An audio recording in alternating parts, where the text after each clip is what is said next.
कहते हैं कि ट्रक ड्राइवर की जिंदगी हाईवे पर ही गुजरती है। ठंडी, बारिश, गर्मी, सारे मौसम ट्रक के अंदर ही बीत जाते हैं। चंपालाल, जो काफी होनहार और थोड़ा सा शौकीन ड्राइवर था, और उसका एक असिस्टेंट था, चंदन, जो कुछ दिनों पहले ही उसके साथ ज्वाइन हुआ था। एक दिन दोनों ट्रक लेकर अनजान शहर की ओर निकले। रात के करीब 10:30 बज रहे थे। दोनों काफी थक चुके थे। उन्होंने एक ढाबे पर गाड़ी रोकी और खाना खाने उतरे।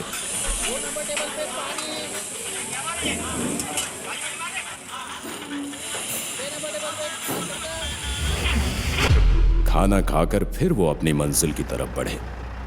अभी वो थोड़ी ही दूर गए थे कि उन्हें रास्ते में एक लड़की दिखाई दी। इतनी रात गए अकेली लड़की को देखकर चंपालाल ने लिफ्ट दे दी। चंदन के काफी मना करने पर भी वो नहीं माना। लड़की बेहद ही खूबसूरत और आकर्षक थी। उसने अपना नाम रोशनी बताया और फिर ये तीनों निकल पड़े हाईवे के सुनसान सड़कों पर। चंपालाल की नजर रोशनी से हट ही नहीं रही थी। बड़ी बड़ी आंखें, लंबे लंबे बाल और लाल साड़ी पहनी हुई वो काफी खूबसूरत लग रही थी। तकरीबन 1:30 बज रहे थे। कुछ कुत्ते ट्रक के पीछे थोड़ी दूर दौड़ते और फिर गुम हो जाते। ये सिलसिला काफी देर तक चलता रहा। अचानक चंदन की नजर गाड़ी के पीछे वाले शीशे की ओर गई।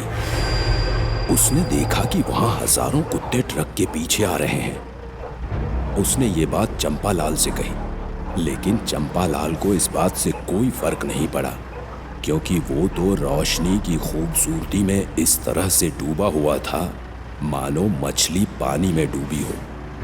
चंपालाल रोशनी को अलग अलग बहानों से छूने की कोशिश करता और रोशनी भी उसका साथ देती।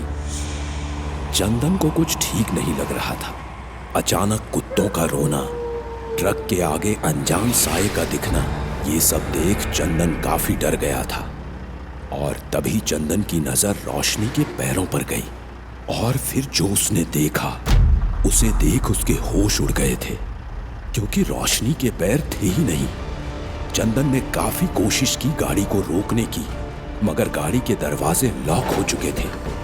चंपालाल को भी अजीब हादसों का एहसास हो रहा था। गाड़ी के शीशे पर खून के निशान बनते और गायब हो जाते।